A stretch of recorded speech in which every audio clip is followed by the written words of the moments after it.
Next 4 minutes. Assalamu alaikum warahmatullahi wabarakatuh.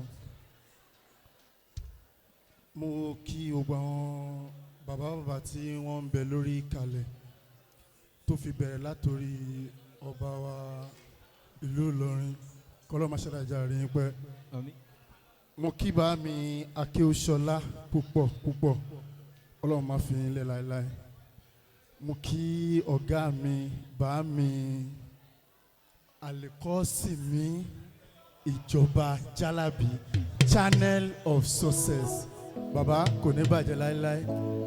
Mo wá kí bá mi Alhaji àgbà Oníkan Abdulkọ ó ti pẹ́ tí mo ti fẹ́ pàdé wọn.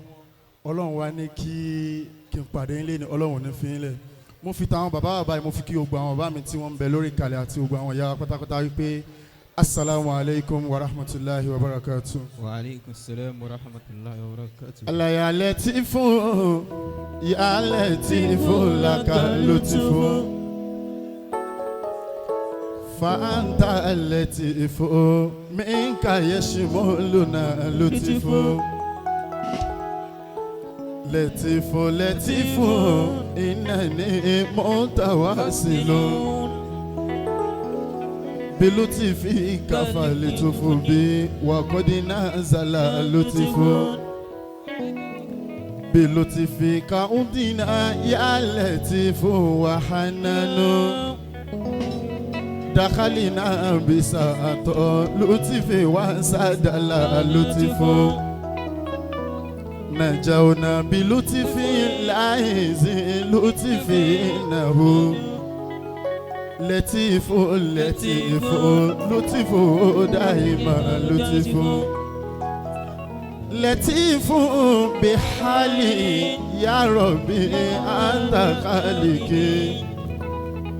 Bilutifi kafa litufu bi wa kodina zala lutifu.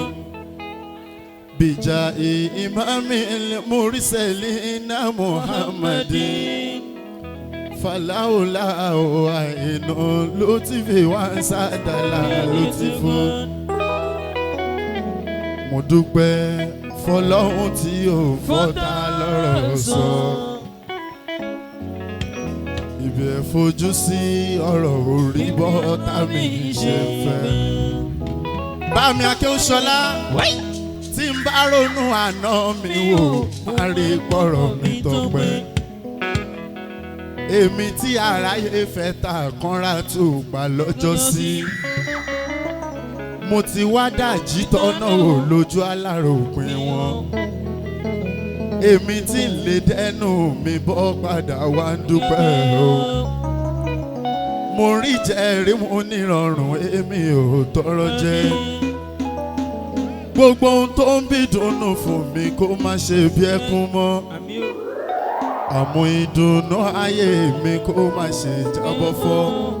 Channel of Success bínúbínú ń tanra ẹ̀. Bọ́ sọ pé kò ní pẹ́ tán. Ìjọba Jalabi pẹ̀gàn máa rà tọ́bọ̀ Ọlọ́run á tún dá. Ọlá tún lékún ojú ọ̀tá ayé yìí á wá bó. Ẹ̀rín yìí ò ní tọ́ sọ̀rọ̀ ẹ̀kẹ́ ọ̀tá yìí láyé mọ́. Ọ̀tá yìí aróde sí kò ní ìdarí wálé. Ó máa dà wá tí ìpẹ́ lọ́lá oníṣẹ́ ńlá o. Àfi tó bá lè padà níbi ṣíṣe tọpinpin. Ìgbà yẹn ló tó máa ràánú Ọlọ́run tó dáyé. Ẹ jẹ́ ká sọ́dọ̀rin wípé mo dúpẹ́ f'Ọlọ́run tí ò fọ́ta lọ́rọ̀ sọ.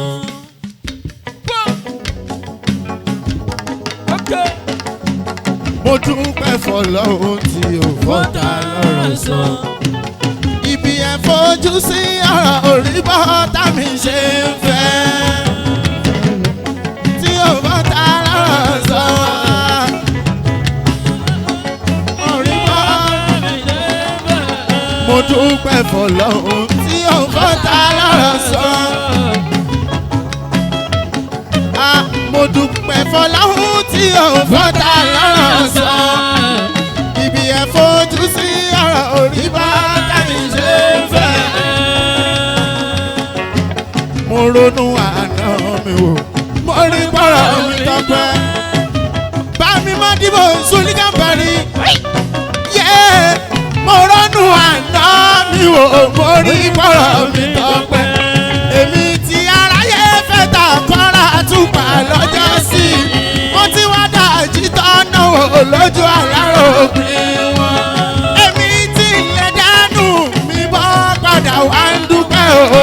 Mo rí jẹ́rìmú nírọ̀rùn èmi ò tọrọ jẹ́. Gbogbo ohun tó ń bí dùnnú fún mi kó má ṣe bí ẹkún mọ́. Àmú ìdùnnú ayé mi kó má ṣe jábọ́ fọ́. Mo dúpẹ́ f'Ọlọ́run tí ò fọ́ ta lọ́rọ̀ sọ. Fojú sí ọ̀rọ̀ orúkọ. Àníṣe bínúbínú ó tọ́ra ẹ̀ bá sọ pé kò ní pẹ́ tán. Pẹ̀gàn máa rárá tọ́bọ̀ lọ́rùn. Jájí ọ̀tọ̀ oya. Jájí ọ̀tọ̀ oya. Àlàyé tí fún yálẹ̀ tí fún lákàlẹ̀ tí fún. Jájí ọ̀tọ̀ èèyàn ẹrù lágàtà 50 by 100. Jájí ló náwó.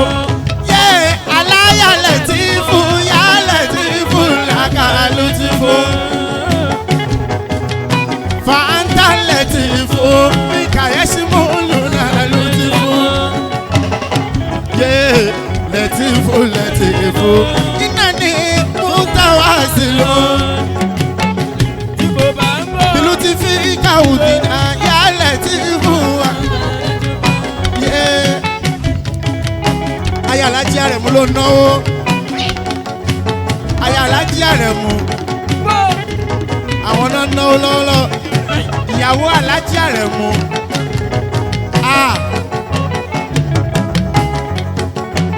Jẹ́ ká rí bàbá pẹ́ o, jẹ́ ká rí bàbá pẹ́. Jẹ́ ká rí bàbá pẹ́ o, jẹ́ ká rí bàbá pẹ́. Akílámọ̀ká láwù, jẹ́ ká rí bàbá pẹ́. Jẹ́ ká rí bàbá pẹ́ o. Oníkàwù jẹ́ ká rí bàbá pẹ́ o. Akílámọ̀ká láwù, jẹ́ ká rí bàbá pẹ́. Oníkàwù jẹ́ ká rí bàbá pẹ́ o. Jẹ́ ká rí bàbá pẹ́. Bámi oníkan kò ní bàjẹ́.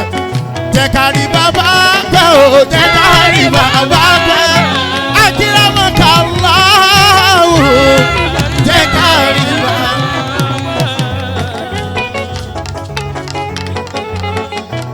Tọ́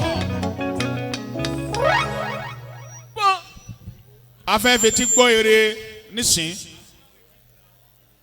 Afẹ́fẹ́ ti gbọ́ oríire nísìn. Talẹ́ni tá a fẹ́ gbọ́ oríire lọ́dọ̀ rẹ̀ tí ń wí. Ṣé bẹ́ẹ̀ ni tí ò jẹ́ ò lè bòyàn jẹ́? Kìí sọ̀rọ̀ tẹ̀m̀bẹ̀lẹ̀kùn fáàtì ni. Ọ̀jẹ̀ ó fẹ́ bòyàn jẹ́. Òsì ń bẹ lára rẹ̀ ó fẹ́ gbòsìnù lára yàn. Irọ́ ni kò lè pọ́síbù. Fáàtì ni kìí sọ̀rọ̀ tẹ̀.